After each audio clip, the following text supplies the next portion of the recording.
whipped me out of sleep. Half blind, fumbling across the nightstand, I found my phone and muttered something unintelligible. Yeah, listening? Turn on Channel 1 News and be at my office in 30 minutes. My chief assistant director, Peter Simmons, snapped and hung up before I could reply. I forced myself upright, grabbed the remote, and switched on the news. The report was already running. In the small town of Elwood, Missouri, a brutally mutilated male body was discovered this morning. The victim's identity remains unknown. Both legs were surgically removed with precision. This marks the 9th victim of the serial killer the press has dubbed the Surgeon. Our condolences go out to the families of the deceased. Great. Perfect soundtrack for a cold weekday morning.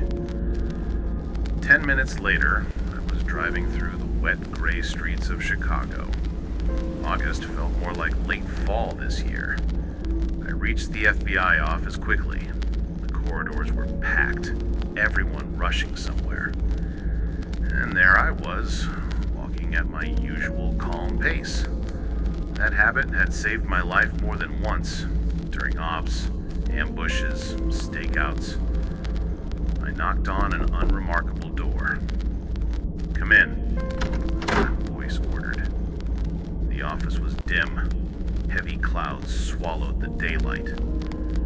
Simmons sifted through papers, seemingly unfazed by the storm outside. He motioned for me to sit and dumped a stack of photos onto the table. Mutilated bodies, blood, chaos. At first glance, no clear pattern. "Ethan, get down there and sort this out. You have full discretion. Do whatever you need." "Sir, I already have several ongoing cases." His glare made it clear the discussion was over. "Understood, sir," I said, taking the files. On the drive home, I couldn't shake the feeling that this assignment would be long and grim. Experience shows if a serial killer isn't caught after the third murder, he only gets smarter. At home, I pulled out my go bag. Standard essentials: clothes, razor, the bare minimum. The flight to Springfield, Missouri was short, but standing at the check-in counter, I felt the familiar rise of anxiety. Aviation, my personal phobia. After landing around noon, I spotted a government-issue Crown Victoria and 2 captains from the Missouri State Police waiting at the ramp. "Good afternoon, Agent Cole." They snapped almost in unison. "At ease, guys. Ethan Cole, FBI. Captain Andrew Ramirez, this is Captain Glenn Howard." We exchanged firm handshakes. "All right, introduction's done. Let's drop the ranks, okay?" "Where to first?" Glenn asked. "To the department, then we'll find a bar. Talk like real people." The guys laughed. I lit a cigarette. "You mind if I smoke in the car?" "Go ahead," Ramirez nodded. We reached the sheriff's department quickly. Empty hallways, long corridors, wooden doors. Classic small-town America. A nameplate read, "Sheriff Victor Holloway." We entered. Holloway, fit, graying, confident, rose from his desk and shook my hand. "Victor Holloway. Ethan. Just Ethan. Have a seat. Let's go over the case." He handed me a thin folder. "This bastard leaves nothing. No DNA, no prints, just a boot print. Size 12. That's it." "Everyone slips eventually," I said, lighting another cigarette. We reviewed the materials. Before I left, Holloway advised me to get some rest. "Tomorrow will be rough, Agent." We changed clothes. Then Glenn switched to his beat-up Opel. Rain drizzled. Streetlights barely cut through the darkness. The bar was called Rusty Hammer. Simple sign, warm interior, meat, beer, soft music. Meanwhile, at an old bus stop, a college student named Melissa Collins was heading home. A man stepped out behind her, dark clothes, hood. She turned down an alley. He sped up. A few hundred feet later, he caught up and slit her throat in one swift motion. Blood splattered across the asphalt. His face remained hidden in the shadows. We staggered out of the bar, slightly buzzed. Let's call a cab. No need for anyone to end up in trouble tonight, I said. Come on, Glenn scoffed. I was born here. I know every corner. 10 minutes later, I was in my hotel room, unable to sleep. Something inside kept sounding the alarm. Eventually, exhaustion won.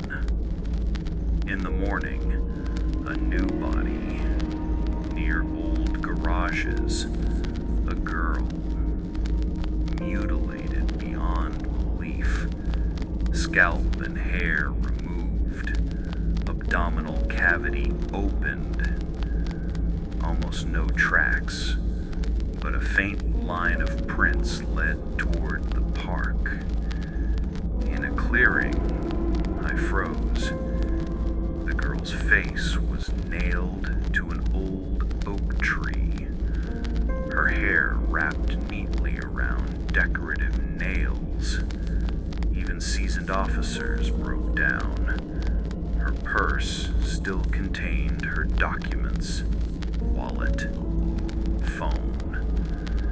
The killer was playing a game now. Days later, we cracked her phone and found the link. Several victims were connected through a local tattoo artist. His surname, same as the sheriff's. Coincidence? Maybe, but I dug deeper. 4 of 10 victims had identical rune tattoos, and those were the body parts the killer took. He's either inside the system or obsessed. Maybe both.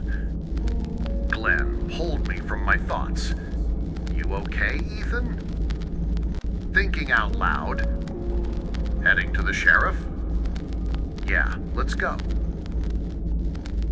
Inside the office were Ramirez, a tech guy named Alex, and a forensic specialist, Constantine.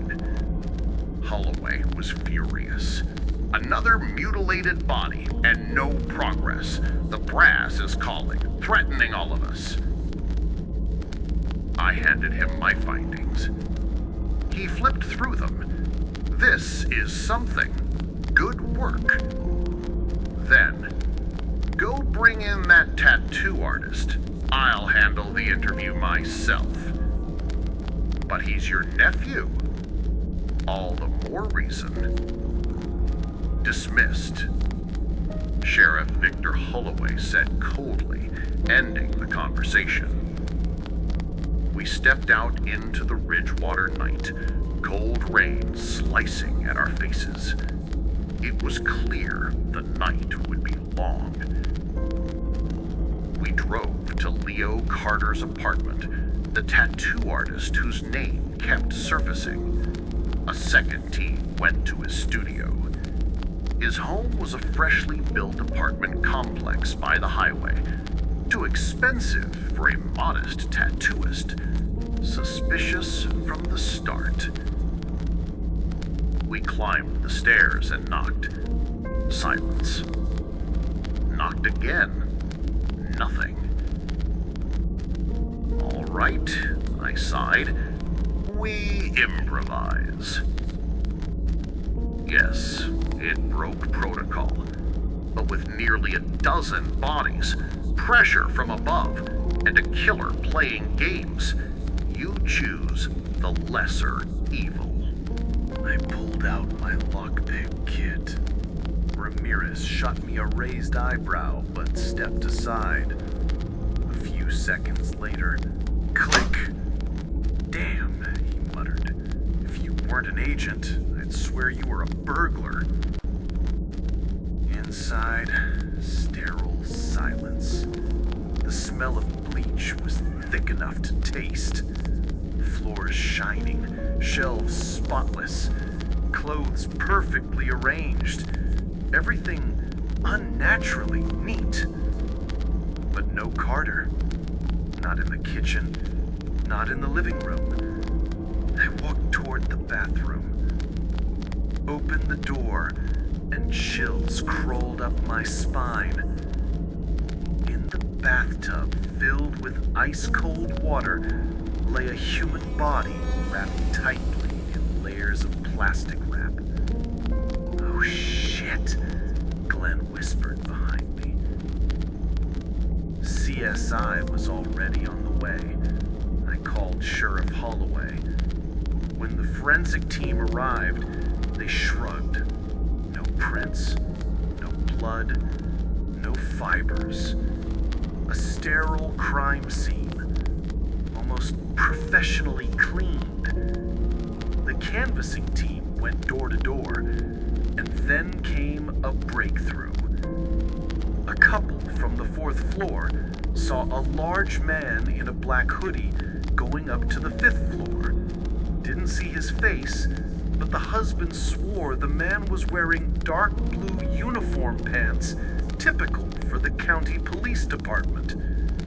When Sheriff Holloway arrived, the crowd parted for him. He walked past everyone, deaf to their words, his eyes cold and empty. The body still lay in the tub. Holloway looked at it and murmured, "Take him." His voice cracked. It was his nephew, Evan Holloway. He left immediately. I stayed in the hallway, lit a cigarette. My hands trembled. In my pocket, a flash drive I had found under a bathroom mat. I decided not to mention it yet. The body was taken in a black bag, still wrapped to preserve evidence. Later, when the pathologist cut it open, hell began. Evan's legs were burnt to a crisp, like deep fried until hardened. Glossy, blackened. On his abdomen, a burnt inscription, "Help me die." This didn't match any previous killings. On the plastic, traces of soil, not local. Samples were sent to Washington. I returned to the hotel to wait. In my room, I opened the flash drive. Sketches, runes, photos of arms and legs with the same symbols some victims had. And finally, a picture of the last rune, the missing one. I copied the signs, photographed them, Googled them. The result hit me like electricity. It was the name of the ancient Celtic god Asus, a blood god of war. 11 human sacrifices ensured victory in battle. And our killer, he was assembling that name, one rune per victim. Sick, horrifying, but logical. A ringtone tore me from my thoughts. The Washington expert called. "Ethan, I've finished the analysis. Long story short, it's red clay." Clay? Yes, the kind used in old brick factories. There's an abandoned redstone brick plant near Ridgewater. I froze. Red clay. Factory. 9th victim found near that road. Everything aligned. I shut the laptop and went to sleep. Morning would bring answers. The city was silent, cut only by rare headlights. Meanwhile, across town, a man in a black hoodie drove an old Honda Accord down empty streets. He noticed a girl hitchhiking, sleepy, stumbling, holding a pack of gum. He stopped. "Where you headed?" "Angle Street," she mumbled. She got in. Under the soft interior light, she looked exhausted. His fingers twitched. He wanted to kill her right there, but whispered, "Not yet." 2 hours later, my phone rang, loud, sharp. Andrew Ramirez sounded shaken. "Ethan, get up. New body. We'll be at your hotel in 10. I cursed, threw on clothes, grabbed coffee. We arrived at the Southwest Forest Park. Guy who found her called 911, then collapsed from a heart attack. What in the hell had he seen? I greeted the team and walked closer. A young woman lay on the ground, arranged in the shape of a star. No hands. Abdomen opened.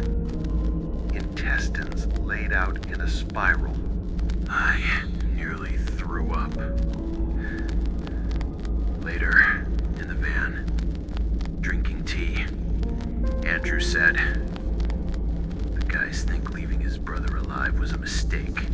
He'll unleash hell." "We'll catch him," I said. "Soon. What makes you so sure?" I told them everything. The clay, the factory, the flash drive, and the fact the killer knew law enforcement procedures too well. And one more thing, I added. He's assembling the name Isis, rune by rune, and he's almost finished.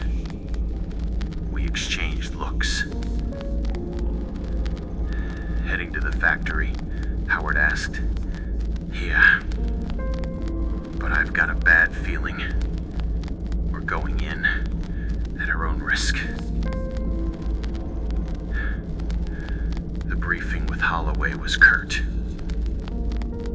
I hid the flash drive, but mentioned the clay analysis. When we left, the streetlights were already glowing. We drove toward the factory. Glenn navigated the dark roads confidently. We hid the car in bushes and went on foot. The stench of rot hit us long before the ruins. "Jesus," Howard muttered.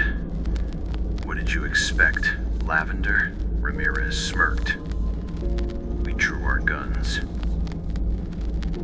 Inside were crumbling walls, trash, broken glass, decay. We headed toward a collapsed hangar. Howard pulled the door. Creak. The smell intensified. He bent over and puked. In our flashlight's beams, a figure made of human body parts hung on the wall. A six-pointed shape, crudely stitched. Chills ran down my spine.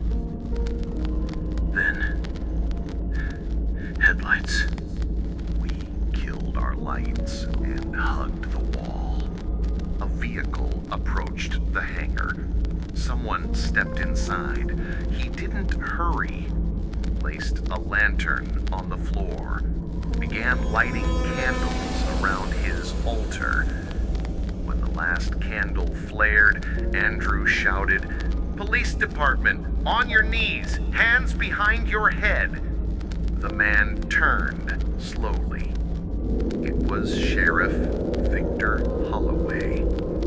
Madness flickered in his eyes. Holloway knelt and spoke. "Do you know what it's like when your child is dying? When doctors count the days? And then a chance appears, 1 in a million, and you cling to it. I don't care about them, any of them. I created a god. And then, the creature behind him moved. It grew right before our eyes. Before we could fire, it lunged forward and tore Holloway's head off in one violent motion. Blood splashed across the concrete. His body dropped. The creature twitched, then froze, shrinking, returning to its dormant state. We stood in shock. Jake whispered, "Everything has a price." 2 days later, I was back in Chicago, Illinois. Writing the report was a nightmare.